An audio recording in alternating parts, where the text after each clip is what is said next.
Captain Jai-Ho Park stood at the command center of Earth Defense Force headquarters, watching the massive alien ships hanging in the sky through the reinforced windows. The ships looked like giant silver arrows, each one bigger than the largest human aircraft carrier. Their metal surfaces gleamed in the morning sun, making them impossible to miss.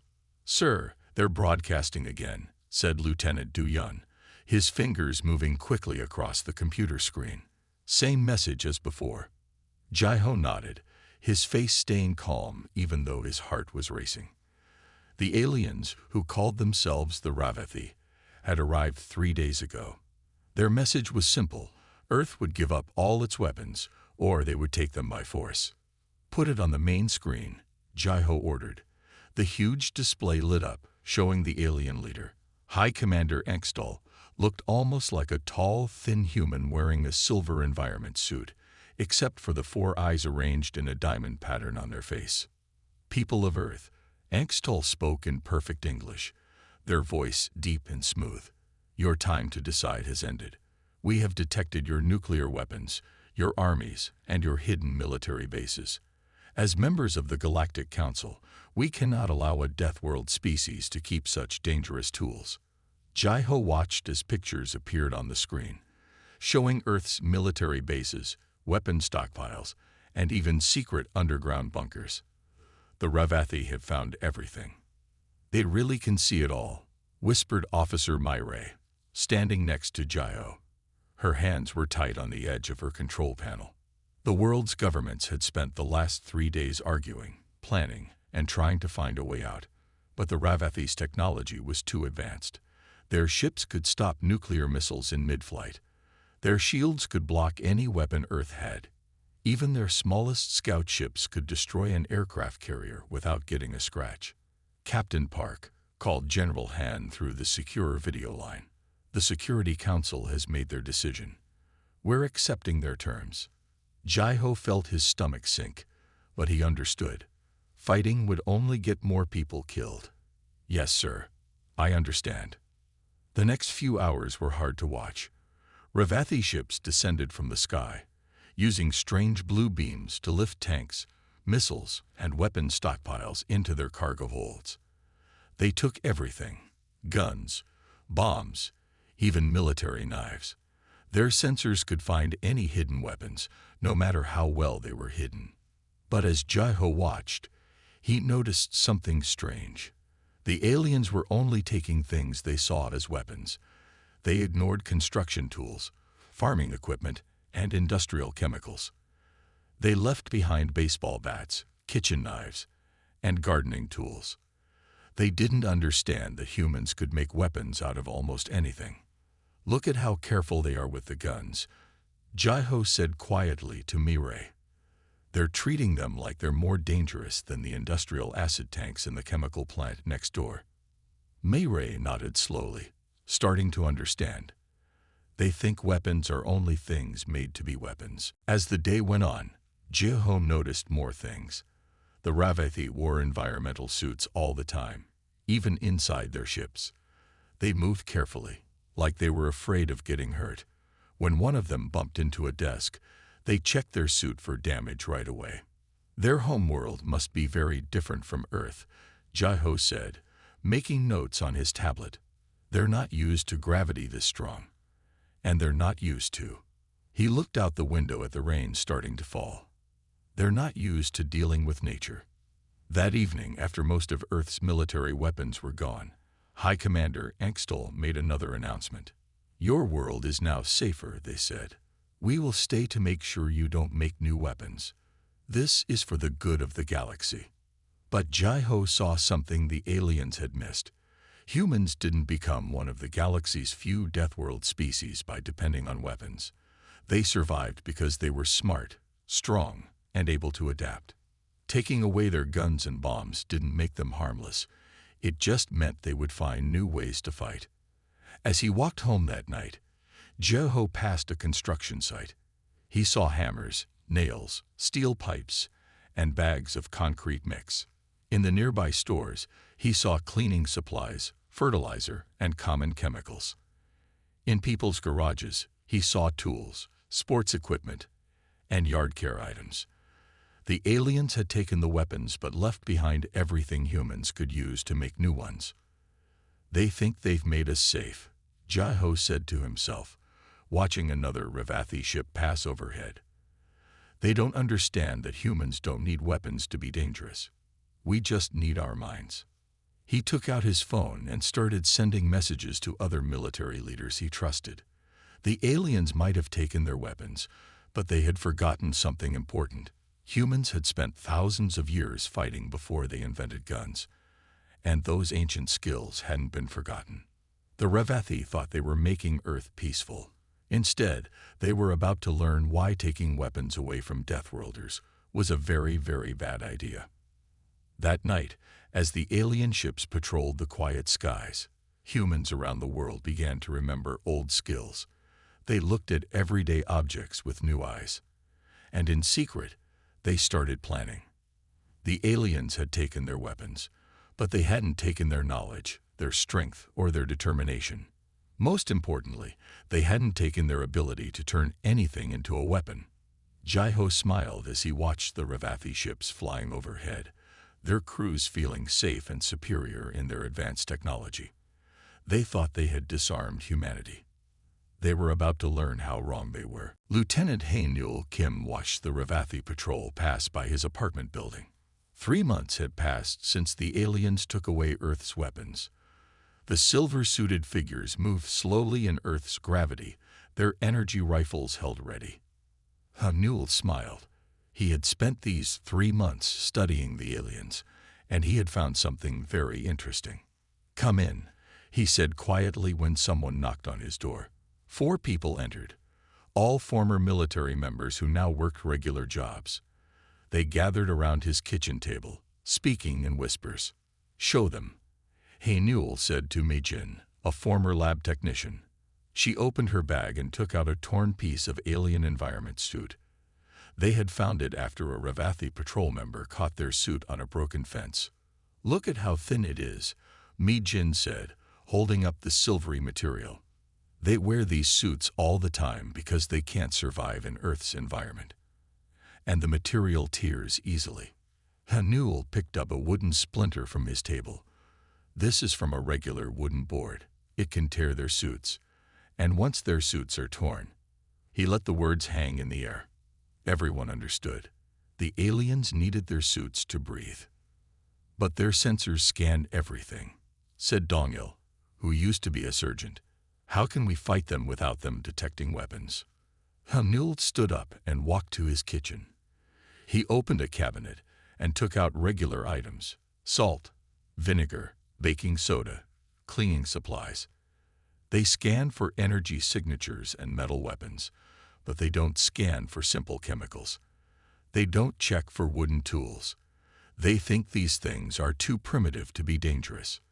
The group spent the next hour planning. They would start small, gathering others they trusted: factory workers who could get chemicals, construction workers who had access to tools, teachers who understood chemistry and physics. 2 days later, Hae-Nul saw their first chance. A Ravathi patrol was inspecting the local high school. One alien stepped into a puddle of water, normal water, mixed with salt and a few cleaning products from the school's janitor closet. Within minutes, the suit started to corrode. The alien panicked when their suit sensors showed a breach. The entire patrol had to leave quickly. Nobody was hurt, but the resistance learned something valuable. The aliens' advanced suits couldn't handle simple Earth chemicals. Their weakness is their pride, Hae-Nul told his growing group of resistance members. They think they're too advanced to be hurt by primitive things.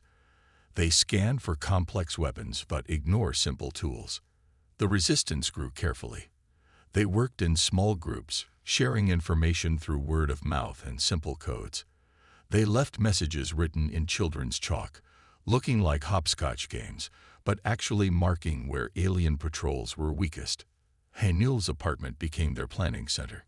Maps covered his walls, marked with patrol routes and guard posts. They learned the alien schedules, their habits, and most importantly, their weaknesses. "Look at this," said Subin, holding up a report. She worked as a weather station technician now. The aliens never patrol properly when it rains. Their suits get slippery, and they have trouble walking in mud. The resistance started leaving little traps. Nothing lethal, just things to test the aliens' reactions. Rough ground that made them slip. Areas with extra dust that stuck to their suit sensors. Places where naturally occurring rust would damage their equipment. Each small success taught them more. The aliens relied completely on their technology. They didn't understand that nature itself could be a weapon. They didn't realize that humans had spent thousands of years learning to use their environment against enemies. 1 month later, Newell stood in an abandoned warehouse with 50 resistance members. They had gathered supplies that the aliens considered harmless. Fertilizer, cleaning products, simple mechanical tools. One member, a high school chemistry teacher, showed others how to make smoke bombs from everyday materials. Remember, Newell told the group, we're not trying to kill them. We're showing them they made a mistake. Each time their suits fail, each time their sensors miss something, they get more nervous. They're starting to realize that taking our guns didn't make us harmless.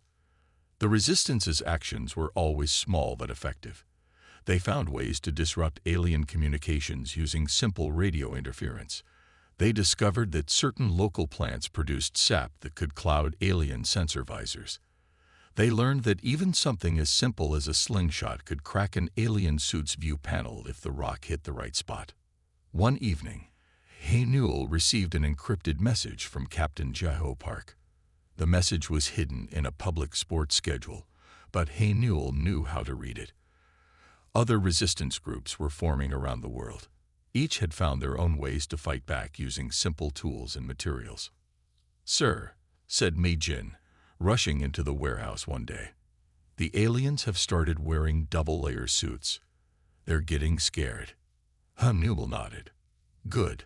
That means they're starting to understand. But double layers won't help them. The more protection they add, the slower and clumsier they get in our gravity." The resistance members had learned to move silently, to work without modern tools, to fight without guns. They used knowledge passed down through generations, how to make weapons from farm tools, how to set traps with simple rope and wood, how to use the environment as a weapon. 6 months into the occupation, Newell stood on his balcony watching another Ravathi patrol. Their movements were different now. Nervous, cautious. They checked every shadow, tested every surface before stepping on it. The aliens were starting to realize that their advanced technology hadn't made them safe. It had just forced humans to remember older, simpler ways of fighting. "They thought taking our weapons would make us peaceful," Newell said to Mei-Jin as they watched the patrol pass. "Instead, they made us remember that anything can be a weapon if you're clever enough." The next day, Newell received another coded message. Captain Park was organizing something bigger. Groups around the world were ready to show the Ravathi exactly why taking weapons from Deathworlders had been their biggest mistake. As he prepared for bed that night, Newell heard a Ravathi patrol slip and fall outside his window. The sound of their panic when their suits touched the muddy ground made him smile. The aliens were learning, but their lesson was far from over. The resistance was just getting started. Chief Engineer Yoon Jae-lee walked through the old car factory, watching workers adjust the machinery. To any Ravathi inspector, it looked like they were making car parts, but Yoon-ji knew better. "Show me what you've made today," she said to the factory supervisor. He led her to a back room where finished products sat in neat rows. Simple metal tools, chemical mixtures, and mechanical devices filled the shelves. None of them looked like weapons to the alien scanners. "The mining company sent us more raw materials this morning," the supervisor said, pointing to boxes of minerals and chemicals. They labeled everything as routine mining supplies. Yoon-ji picked up one of the devices they had made. It looked like a simple pressure cooker, but with a few changes, it could become something much more dangerous. The aliens didn't understand that humans had centuries of experience turning everyday items into weapons. Across town, Commander Ta Wen-cho stood in a converted gymnasium. 20 people watched as he demonstrated a simple martial arts move against a practiced dummy wearing a copied Ravathi suit. Their suits protect them from damage, Todd 1 explained, but they can still feel pressure and impacts. More importantly, they're not used to fighting in high gravity. He grabbed the dummy and used a basic throwing technique. Even simple moves can disable them if you know where to strike. The Resistance had discovered that the Ravathi came from a low-gravity world. Their bodies weren't built for Earth's stronger gravity. Even with their advanced technology, they'd moved slowly and got tired quickly. Remember, Todd 1 said, helping a student practice the move, they rely on their weapons and suits. They never learn to fight with their bodies, but we have thousands of years of martial arts knowledge. In her factory office, Yoonji received an encrypted message from Lieutenant Haenul. More resistance groups needed supplies. She opened her computer and started planning shipments, all disguised as normal factory deliveries. The Ravathi never questioned why the factory was still running. They didn't understand Earth's economy enough to know which facilities were important. As long as the factory's power use stayed normal and no weapons showed up on their scans, they ignored it. One of Yoonji's workers brought her a new design. They had found a way to make smoke grenades that looked like paint cans to the alien scanners. Another group had created nets strong enough to tangle Ravathi patrol members, made from normal fishing line and garden twine. They're so focused on finding advanced weapons, Yoonji said to her team during their daily meeting. They never stop to think about how dangerous simple things can be in the right hands. That afternoon, Commander Ta 1 visited the factory. He watched the workers turning out their secret products, nodding in approval. "My students are ready," he told Yoonji. "They've learned how to fight the Ravathi hand-to-hand. Now they need tools to help them get close enough."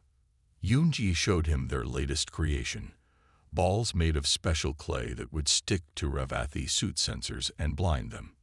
"No metal, no electronics," she explained. "Just simple chemistry and physics. Their scanners will see them as children's toys." The Resistance was growing stronger every day. In hidden dodos and gyms across the city, Taiwan students practiced fighting techniques that hadn't been used in warfare for centuries. They learned to move silently, to use an enemy's weight against them, to fight without modern weapons. In basements and warehouses, Yoonji's engineers kept creating new tools. They made tripwires from garden string, smoke bombs from cleaning supplies, and traps from construction materials. Everything looked harmless to alien scanners, but could become deadly in human hands. "Look at this," Yoonji said one evening, showing Taiwan a report. "The Ravathi are requesting more troops. They're losing confidence. Their patrols are getting nervous." Taiwan smiled. "They should be nervous. Every time they think they've found all our weapons, we show them new ones. They don't understand that humans can turn anything into a weapon." The next week, Yoonji's factory had a surprise inspection. 3 Ravathi officers walked through the building, scanning everything with their advanced devices. They found nothing suspicious. The workers kept their faces calm, even though many of them had weapons hidden in plain sight. After the aliens left, Yoonji gathered her team. "They're getting desperate," she told them. "They know something's wrong, but they can't figure out what. Their technology tells them we're harmless, but their instincts tell them they're in danger." That night, Commander Taiwan led a training session for new Resistance members. He showed them how to use simple tools as weapons, how to move without being detected, how to fight against enemies who relied too much on technology. "The Ravathi think technology makes them superior," he told his students. "But humans survived on Earth long before we had advanced technology. We learned to use our minds, our bodies, and our environment as weapons." In her office, Yoonji received another message from Captain Jae-ho Park. The Resistance was almost ready for something bigger. Groups around the world had spent months preparing, gathering supplies, and training. "Soon," she told her workers, "we'll show the Ravathi why taking our weapons was their biggest mistake. They forced us to remember older ways of fighting, ways they don't understand and can't defend against." As the sun set, Yoonji watched Ravathi ships patrol overhead. The aliens thought their technology made them invincible. They didn't realize that every patrol taught the resistance more about their weaknesses. Every inspection showed humans new ways to hide their preparations. The Ravathi had taken humanity's modern weapons, but they had forced humans to become something much more dangerous: creative, adaptable fighters who could turn anything into a weapon. And soon, very soon, the aliens would learn just how dangerous humans could be. Major Sun Mi Kang stood in the underground command center, studying the displays showing Ravathi patrol movements across the city. After 6 months of preparation, everything was ready.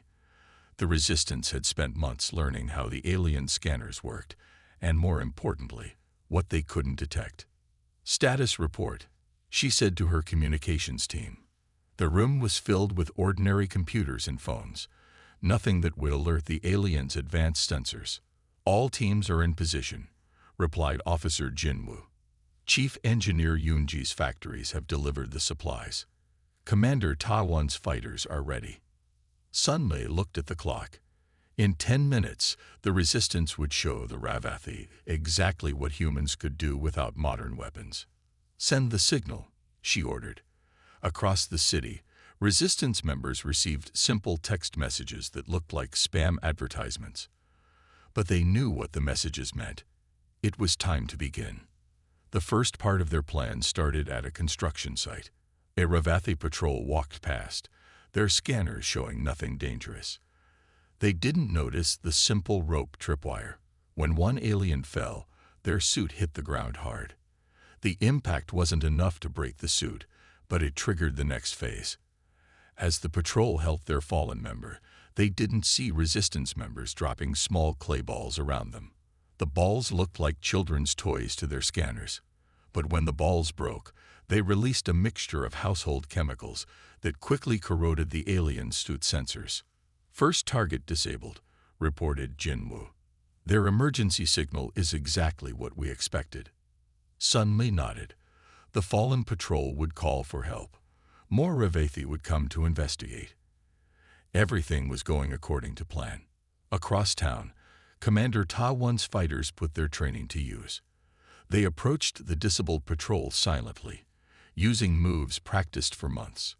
The aliens, blind without their sensors and clumsy in Earth's gravity, couldn't defend themselves against humans trained in ancient fighting techniques. "Second and third patrols responding to the emergency call," said another officer. "They're following the exact route we predicted." The responding patrols rushed to help their companions. They didn't notice they were being led into a trap. The Resistance had prepared the street with simple obstacles: oil slicks made from cooking grease, sharp edges hidden in normal trash, and more of Yoonji's special clay balls. In her factory, Chief Engineer Yoonji watched through security cameras as her devices worked perfectly. The aliens' advanced shields could stop bullets and energy weapons, but they didn't activate for things their scanners saw as harmless. "Multiple patrols now disabled," Jinwoo reported. "Their command center is ordering all units to converge on the area." This was what Sun Mi had been waiting for. The Ravathi were finally realizing something was wrong, but they still didn't understand what they were facing. They thought sending more troops with better weapons would solve the problem. "Launch Phase 2, Sun Mi ordered. Across the city, Resistance members moved into position. They carried weapons that looked like ordinary items to alien scanners. Pressure cookers filled with reactive chemicals, slingshots made from exercise equipment, smoke bombs disguised as paint cans. The Ravathi Command Center sent out urgent orders. More patrols rushed to help their disabled companions. But each group that arrived found themselves facing enemies they couldn't detect. Humans using simple tools and martial arts disabled their suits and sensors before they could use their advanced weapons. "Their communications are getting panicked," reported Jinwoo, listening to the alien transmissions. "They don't understand how we're fighting without weapons showing up on their scans." Sun Mi allowed herself a small smile. The aliens had spent months looking for energy signatures, radiation, and metal weapons. They never thought to look for simple chemicals, basic mechanical devices, or purely physical attacks. The Resistance's next move targeted the Ravathi's biggest weakness, their complete dependence on their environmental suits. Using knowledge from Hay-Newell's early discoveries, they deployed mixtures of common Earth materials that would damage suit seals and cloud sensor visors. Their command center is ordering all forces to retreat to defensive positions, Jin Wu said. They're starting to realize this is a coordinated attack. But retreating wouldn't help the aliens. The Resistance had spent months preparing the city. Every route back to their bases had been carefully set up with more traps and ambush points. None of them would show up on alien scanners, but all of them could disable Ravathi troops. They're trying to call for reinforcements from their ships, reported another officer. But most of their ground forces are already trapped or disabled. Sun Mai watched the displays as more and more alien units went silent. The Ravathi had never expected humans to fight back like this. They thought taking away guns and bombs would make humans harmless. Instead, they had forced humans to become more creative and more dangerous. Lieutenant Hay-Newell's voice came over the communication system. Major, their patrols are completely disorganized. They're starting to realize their sensors can't protect them. Some are refusing to leave their ships. The Resistance had achieved something incredible. They had made the technologically superior Ravathi afraid to face humans who had no modern weapons. Send the final message, Sun Mai ordered. Using the aliens' own communication channels, they'd broadcast to every Ravathi ship and base. You took our weapons because you thought they made us dangerous. Now you understand. We don't need weapons to be dangerous. We are weapons. As night fell, Sun Mai received reports from resistance groups around the world. Everywhere, humans had used the same simple tactics. The Ravathi's advanced technology had been defeated by basic physics, simple chemistry, and ancient combat skills. The Ravathi command ship is requesting a meeting, Jin Wu reported. They want to talk to our leaders. Sun Mai sent a message to Captain Jiho Park. The Resistance had proved their point. Now it was time to show the aliens just how badly they had misunderstood what made humans dangerous. Humans didn't survive on a death world because we had good weapons, she told her team as they celebrated their victory. We survived because we can turn anything into a weapon. The Ravathi just learned it the hard way. Captain Jiho Park walked toward the Ravathi command center, carrying no weapons. He didn't need any. Behind him, a team of resistance members moved silently, carrying only simple tools and wearing ordinary clothes. After yesterday's successful attacks, the aliens had finally agreed to talk. High Commander Extol waited inside their base, surrounded by armed guards. Their four eyes watched Jiho carefully as he entered. The alien leader's environmental suit looked thicker than before. They had added extra layers of protection since the resistance began. You wanted to talk, Jiho said calmly. Here we are. How? Engstall asked, their voice showing clear frustration. How are you fighting without weapons? Our scanners show nothing dangerous in this room right now, but somehow I know we're still in danger. Jiho smiled. That's exactly why you failed. You think danger only comes from things designed to be weapons. You never understood that humans can turn anything into a weapon. As if to prove his point, one of the resistance members casually picked up a metal chair. The alien's guard immediately pointed their energy rifles at her, but their scanners still showed nothing threatening. It was just a chair, until it wasn't. Your scans look for energy signatures, radiation, explosives, Jiho continued. But they don't detect simple physics. They don't understand chemistry. They can't tell when a normal object is about to become dangerous. Engstall shifted uncomfortably. We took away your weapons to make the galaxy safer. We followed the Galactic Council's protocols exactly. And that was your mistake, Jiho replied. You thought taking our guns and bombs would make us harmless. Instead, you forced us to remember older ways of fighting, ways your technology can't detect or defend against. He gestured to his team. Each person held something that looked harmless: cleaning supplies, kitchen tools, sports equipment. But the aliens had learned that in human hands, nothing was truly harmless. Do you know why humans survived on Earth? Jaiho asked. Not because we were the strongest or fastest. We survived because we learned to use our minds. We learned to turn anything into a tool or weapon. Taking away our modern weapons just reminded us of those skills. Through the windows, they could see more Ravathi ships landing. Reinforcements had arrived from across the galaxy. But Jaiho wasn't worried. The Resistance had already proved that more ships with better weapons wouldn't help.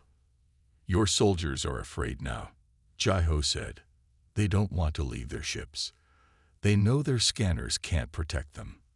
Their suits can't save them. Their weapons are useless against enemies they can't detect. Angstifel stood straighter, trying to look confident. We still have superior technology. We could destroy your cities from orbit. You could, Jaiho agreed, but you won't, because now you understand something important. Surviving on a death world makes species different. We don't just use weapons. We are weapons. He took a simple metal pen from his pocket. The aliens' guards tensed, their weapons ready. They had learned that anything in human hands could be dangerous. The pen was just a pen, until a human decided to use it differently. Here's what's going to happen, Jaiho said firmly. You're going to leave Earth. You're going to tell the Galactic Council that disarming Deathworlders doesn't work. It just makes us more creative and more dangerous. Angstifel looked at their guards, then back at Jaiho. And if we refuse? Jaiho smiled again. Then we'll keep showing you new ways to fight. We'll keep turning everyday items into weapons. We'll keep using the environment you can't survive in against you. How long do you think your troops will follow orders when they know every shadow, every corner, every simple object could hide a deadly threat? The Resistance members moved casually around the room, picking up and putting down ordinary items. Each movement made the alien guards more nervous.